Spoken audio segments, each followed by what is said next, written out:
The Second Amendment in the U.S. Constitution's Bill of Rights is arguably the most revolutionary act of government in all of recorded history. And some Americans seem to think it's a law that allows a citizen to own a firearm for self-protection. That is false. This was true before the American Revolution. All throughout history, there were laws created by the ruling power that allowed certain citizens to carry certain weapons for self-protection. But that's not what the Second Amendment is at all. The Second Amendment officially recognizes the God-given birthright that every American innately possesses: freedom. Every single American, down to the lowest commoner, has the right to arm themselves and constitute themselves in a militia. The Second Amendment does not grant us the right. It stands to protect our natural rights from government. It is the bane of every tyrant and control freak, because before the Second Amendment, only the ruling class had standing armies.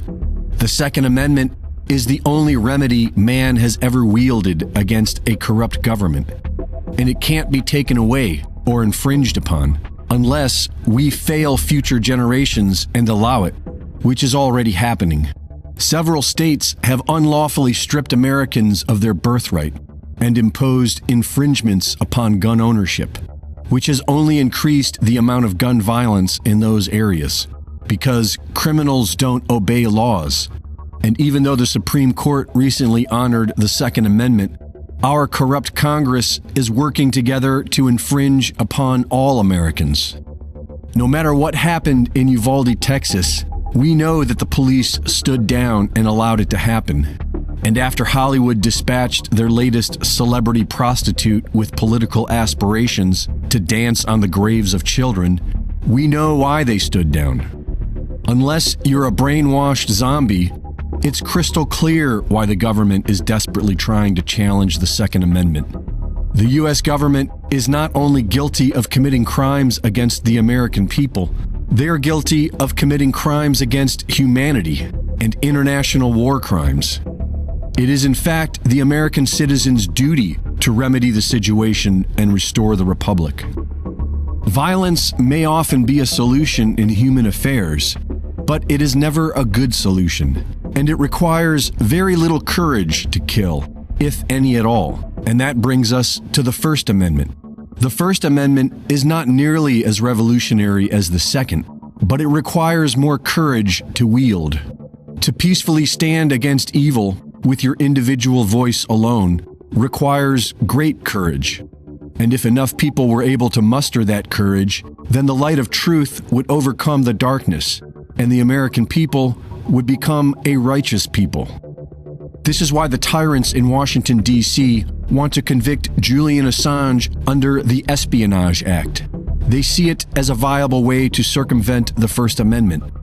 If they can convict Assange, they can convict Tucker Carlson and Alex Jones and anyone who exposes their corruption. And then what? Immediately following the Supreme Court's decision to recognize the Second Amendment, they overturned Roe v. Wade, another constitutional victory. The tyrants and their pro-abortionists see children as a commodity, a slave, or a piece of property to dispose of as its owner sees fit. But our American birthright applies to every living American. As revolutionary as it may be, the Bill of Rights is nothing more than a lawful remedy that we inherited. It merely recognizes our natural freedom. To actually secure this freedom requires the courage and the will of the people. Our government's job is not to change our Constitution. Their job is to secure it and abide by it, which is what only one Supreme Court judge seems interested in doing. In the recent Supreme Court arguments, the majority of judges expressed their concern that their decision would be used to overturn other recent decisions, specifically constitutional laws pertaining to contraception, sodomy, and gay marriage.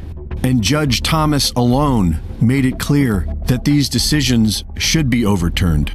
And he's right, because all of these perverse concessions are nothing more than attacks on our Constitution.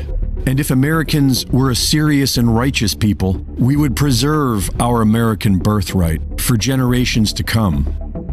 Reporting for InfoWars, this is Greg Reese.